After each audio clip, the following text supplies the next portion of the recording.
Assalamualaikum warahmatullahi wabarakatuh. Perkenalkan saya Liawati, calon guru penggerak angkatan 9 dari Kabupaten Kampar.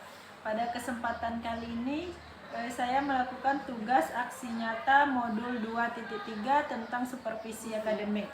Rangkaian supervisi akademik ini ada 3 alur. Yang pertama adalah pra-observasi, kemudian yang kedua observasi, dan yang ketiga pasca observasi.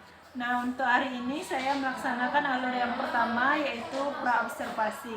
Di sini saya ditemani oleh Ibu Wirta Rahmi, beliau adalah guru sejarah. Tanpa berlama-lama saya akan memulai pra-observasi. Assalamualaikum Bu. Waalaikumsalam ya Bu. Bagaimana kabarnya hari ini Bu? Alhamdulillah baik Bu, luar biasa Bu. Alhamdulillah baik ya. Seperti yang sudah kita agendakan ya Bu, besok saya akan melaksanakan supervisi akademik. Saya akan membersamai Ibu di kelas 11. Bagaimana Ibu? Apakah Ibu sudah mempersiapkan segala sesuatunya? Insya Allah udah Bu. Insya Allah sudah ya Bu.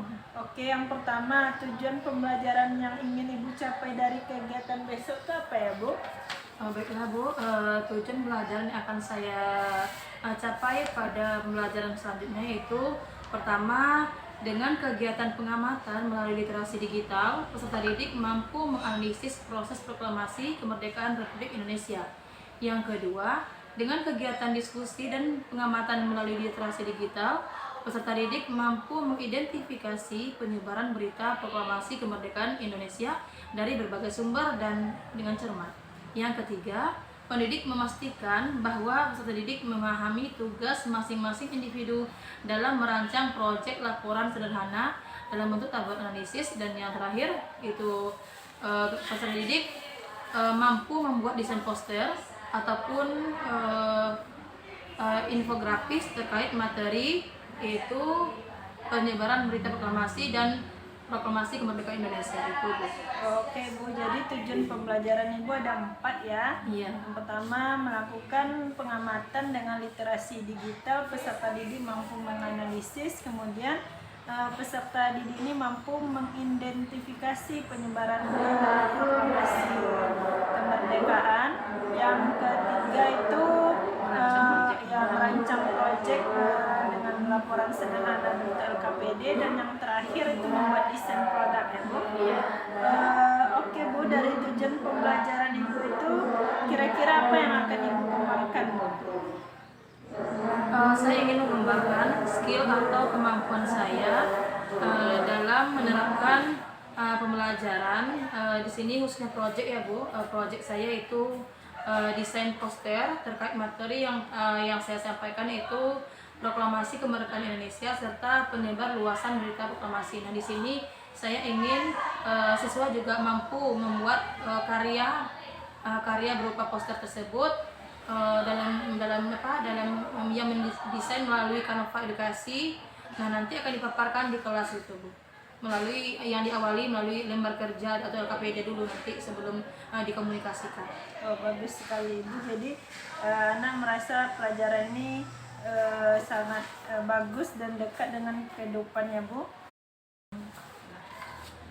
Terus dari tujuan pembelajaran yang Ibu sebutkan tadi ini, kira-kira apa yang akan Ibu kembangkan Bu?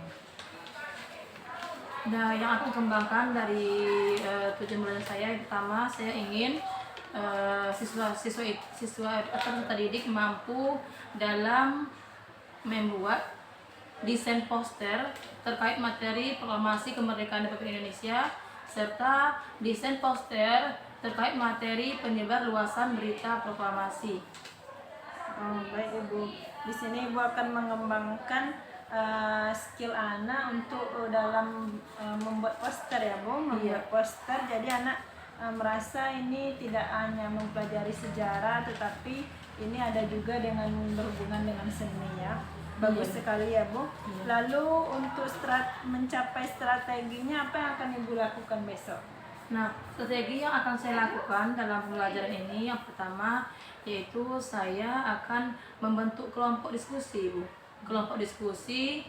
Nah, di sini saya akan membagikan setiap kelompok diskusi itu LKPD, lembar kerja peserta didik terkait materi proyek yang nantinya akan saya berikan.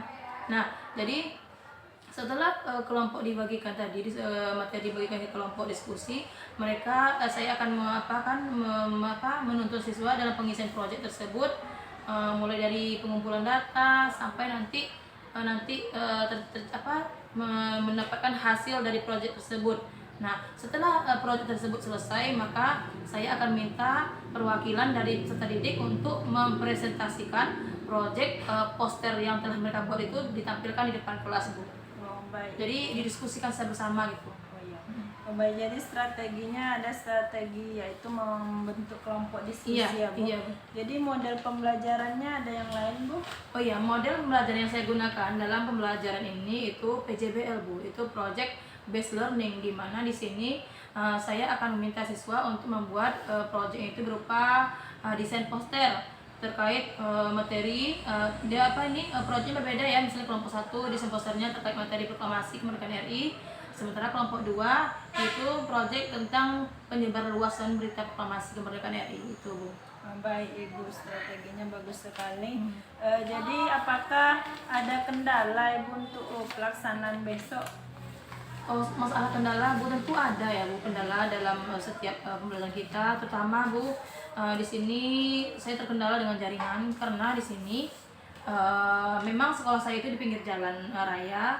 Cuman di sini saya itu di sekolah saya itu tidak semua kelas yang lancar jaringannya, Bu. Jadi kalau kelas saya yang berada di pinggir jalan itu jaringannya lancar. Sementara kalau bisa nanti pergi ke kelas yang agak ke belakang itu agak kurang jaringannya, Bu. Yang kedua, nanti saya terkendala ketika nanti lampu mati, misalnya kan listrik misalnya mati. Jadi saya terkendala ketika nanti menayangkan desain poster yang telah dibuat oleh siswa tadi, itu nanti terkendala. Desain poster, kemudian menampilkan kayak video-video pembelajaran gitu kan. Kalau misalnya mati lampu, kayak mana kita mau ini kan, kayak kita menampilkan ke proyektor video pembelajaran. Jadi kendala saya lampu tadi, listrik.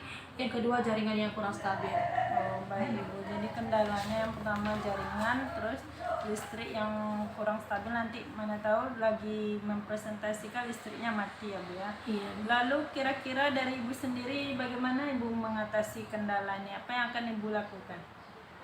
Oh, kendala yang saya akan lakukan untuk mengatasi masalah saya ini, yang pertama saya mencari tempat yang jaringannya lancar. Nah, tadi kan seperti saya bilang dari awal tadi, tidak semua kelas yang jaringan wifi-nya jaringan internet itu lancar. Jadi saya mencari tempat yang bagus jaringan. Artinya di sini tidak mesti pembelajaran itu dilakukan di dalam kelas semuanya. Jadi pembelajaran itu boleh dilakukan juga di luar kelas. Artinya kita mencari jaringan yang bagus, asalkan kita bisa mengkondisikan siswa tersebut aman atau tidaknya gitu kan. Yang kedua, masalah listrik. Kalau seandainya lampu mati, nah di sini nanti saya akan saya mendownload video terlebih dahulu. Jadi artinya video ini bisa dilihat walaupun infokusnya nggak ada proyektor, tapi kan bisa siswa itu melihat di laptop itu kan tanpa adanya listrik. Yang kemudian terkait misalnya pemantik gambar misalnya kan, kalau jadi saya juga rencananya mau memprint gambar yang terkait untuk pertanyaan pemantik gambar. Saya tempelkan nanti di kertas karton, Bu. Saya tempelkan karton, terus saya perlihatkan kepada siswa itu. Oh, ya. Berarti itu cara Ibu mengantisipasi lampu mati. Kendala-kendala yang akan Ibu laksanakan Iya. ya. Jadi Ibu, kira-kira dari percakapan kita ini ada yang ingin Ibu sampaikan? Yang akan saya sampaikan yaitu kegiatan praobservasi ini begitu penting, Bu, bagi saya, di mana ketika kita ingin mengajar harus ada planning ya, atau persiapan. Kalau dibutuhkan media misalnya, berarti persiapannya harus lebih matang. Kalau tidak ada observasi ini, maka kita lupa apa saja yang akan kita persiapkan untuk nantinya, Bu. Oh, baik, Ibu. Jadi secara tidak langsung praobservasi ini membuat kita untuk siap lagi untuk mengajar ya, Bu. Ada lagi yang ingin Ibu sampaikan? Kalau saya itu saja, Bu. Nah, semoga besok pembelajaran yang udah Ibu siapkan berjalan lancar ya, Bu. Apa yang sudah direncanakan sesuai dengan rencana awal. Nah, untuk kegiatan praobservasi ini saya rasa cukup. Terima kasih atas kehadiran Ibu di sini. Mudah-mudahan bermanfaat. Demikian praobservasi supervisi akademik, semoga bermanfaat. Assalamualaikum warahmatullahi wabarakatuh.